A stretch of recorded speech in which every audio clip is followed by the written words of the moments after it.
ഒരു variety ടേസ്റ്റിലുള്ള lime juice ഉണ്ടാക്കിയാലോ? Artificial കളറുകൾ ഒന്നും ചേർക്കാതെ നാച്ചുറൽ ഇൻഗ്രീഡിയൻസ് മാത്രം ചേർത്തുകൊണ്ട് ഒരു അടിപൊളി ടേസ്റ്റിലുള്ള ലൈം ജ്യൂസ് ഉണ്ടാക്കുന്നത് എങ്ങനെയാണെന്ന് നോക്കിയിട്ട് വന്നാലോ? Welcome back to dine with Ann. ഈ ലൈം ജ്യൂസിന് നല്ല റെഡ് കളർ കൊടുക്കാനായിട്ട് ഞാനിവിടെ മാതള നാരങ്ങയാണ് എടുത്തിട്ടുള്ളത്.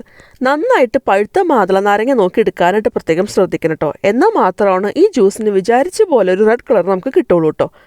നമുക്കിവിടെ ഒരു 1/2 കപ്പ് മാതള നാരങ്ങ അല്ലി ഒരു മിക്സി ജാറിലേക്ക് ചേർത്ത് കൊടുക്കാം. ഇതിലേക്ക് ഞാൻ ഒരു ചെറിയ കഷ്ണം ഇഞ്ചി ചേർത്ത് കൊടുക്കുന്നുണ്ട്. ഇഞ്ചിയുടെ ടേസ്റ്റ് ഇഷ്ടമില്ലാന്നുണ്ടെങ്കിൽ നിങ്ങൾക്കത് ഒഴിവാക്കാം കേട്ടോ.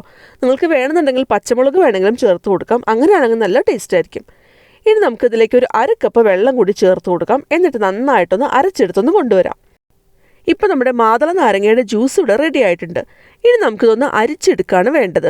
ഇതിനകത്തുള്ള കുരുവും അതുപോലെയുള്ള ബാക്കിയുള്ള ഇഞ്ചിയുടെയൊക്കെ നാരൊക്കെ ഉണ്ടെന്നുണ്ടെങ്കിൽ അതൊക്കെ നമുക്കൊന്ന് അരിച്ചൊന്ന് മാറ്റിയെടുക്കണം.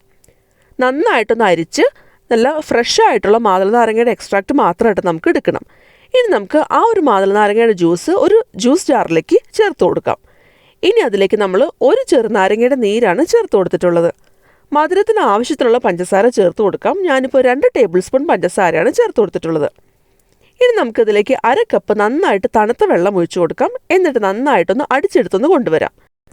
ഇനി നമുക്കിതിലേക്ക് ആവശ്യത്തിനുള്ള വെള്ളം കൂടി ചേർത്ത് കൊടുക്കാം. എന്നിട്ട് ഒന്നുകൂടി നന്നായിട്ടൊന്ന് അടിച്ചെടുത്തൊന്ന് കൊണ്ടുവരാം.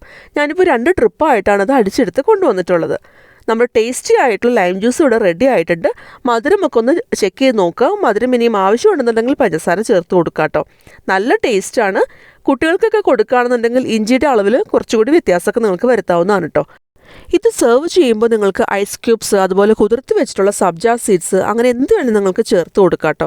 കുറച്ച് പുതിനയില കൂടി ക്രഷ് ചെയ്ത് കൊടുക്കുകയാണെന്നുണ്ടെങ്കിൽ കുറച്ചുകൂടി ടേസ്റ്റി ആയിരിക്കും. അപ്പോൾ ബീട്രൂട്ട് ഒന്നും ചേർക്കാതെ മാതള നാരങ്ങ ഉപയോഗിച്ചിട്ട് നല്ല ഹെൽത്തി ആയിട്ട് തയ്യാറാക്കാൻ പറ്റുന്ന അടിപൊളി ലൈം ജ്യൂസ് ഇവിടെ റെഡി ആയിട്ടുണ്ട്. മാതള നാരങ്ങ കഴിക്കാൻ മടി കാണിക്കുന്ന കുട്ടികൾക്ക് ഇതുപോലെ ഒരു പ്രാവശ്യമൊന്നും ഉണ്ടാക്കി കൊടുത്തു നോക്കൂ. അവർക്കൊക്കെ എന്തായാലും ഇഷ്ടമാവും കേട്ടോ.